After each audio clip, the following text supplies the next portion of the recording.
คาไม่สูงไอ้ก็หูก็เลยครับเนาะเมื่อในก็เขาเดี๋ยวมาดัดนี้ไอ้ก็เขาเนี่ยเราสำหรับไอ้ก็เขาเจออันใครสั่งของในขณะเย็นบ่มันห่างมาห่างในขณะเด็กก็เลี้ยงอะไรก็ห่ำจางในขนาดไหนเย็นบ่ว่าจับมันหมดเปียดอันตั้งนะครับเย็นบ่มันได้เขานั่งวนนอนวนมาเดี๋ยวมือไกลยาวในขณะเย็นบ่เดี๋ยวถึงเดือนที่6วันที่6ในขณะตอนนั้นไอ้ก็เขาเจอใครสั่งของยาก็ใครมองไปวันมันรถมาถึงยาวในขณะในหลักสัปดาห์เขาในรถเป็นสินค้าเขาในขณะเขาได้ลดวันเดือนที่6วันที่6นะครับไอ้ก็เขาสั่งซื้อไอ้ก็ใครสั่งซื้อนี่ก็อย่าลืมเข้าว่าสั่งซื้อในเดือนที่6วันที่6นี่นะครับไอ้ก็เขาสั่งซื้อเขามาได้นักพวกยาวเนี่ยให้ก็เขา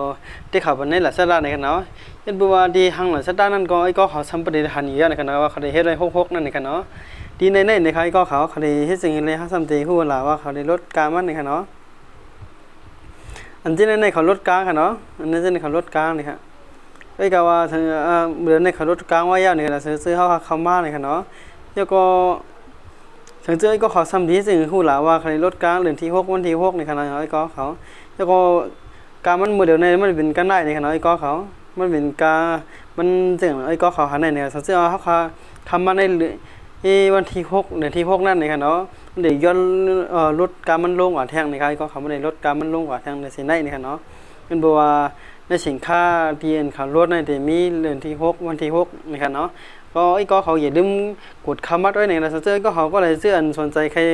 สั่งของยังก็หมูว่าสินค้ามันได้ลดมือไรไหนก็คำมัดด้วยดีในนะครับเนาะยังก็ไอ้ก็เขาได้เลยหันสินค้าที่ในนะครับเนาะ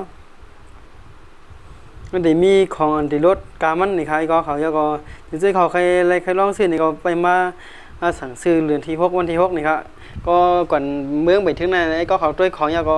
เรียกว่าอะไรนี่ครับเนาะว่ามันดีรถนี่ครับเนาะด้านสุดก็สังเกตว่าไอ้ก็เขาเลยเข้าด้วยในหลายสไตล์สังเกตไอ้ก็เขาเยอะใจว่าเด็กใครสั่งของอันนั้นยาวไหนให้ก็เขาเน็กเสร็จแต่ก็ไอ้ยาก็ไปสั่งเดือนที่6วันที่6นั่นแหละนี่ครับเนาะสังเกตไอ้ก็เขาก็เลยเจอหันคลิปวิดีโอเขาให้ลูกยาวสนใจนี่ก็อย่าลืมกดไลค์กดติดตามกดเซฟอันนี้ครับเนาะยาก็สังเกตก็เขาใครสั่งของแล้วฮู้ที่หรือสั่งนี่ก็อย่าลืมดูมาหาเขานี่ครับเนาะเขาได้ส่งบันไอ้ก็เขาในเพจอันนั้นนี่ครับเนาะก็เขาใครสั่งของยาก็ฮู้ที่สั่งมันนี่ครับเนาะยาก็ฮู้ที่ซึ่งเขาเนี่ยไอ้ก็เขาทักมาเขาเนี่ยเขาได้ส่งไอ้อากอกเป็นลักษณะไอ้ก็เขาเนี่ยเราก็อย่าลืมผักกดไลค์กดติดตามให้บันฟังนะครับไม่ส่งกูก็นะครับเนาะ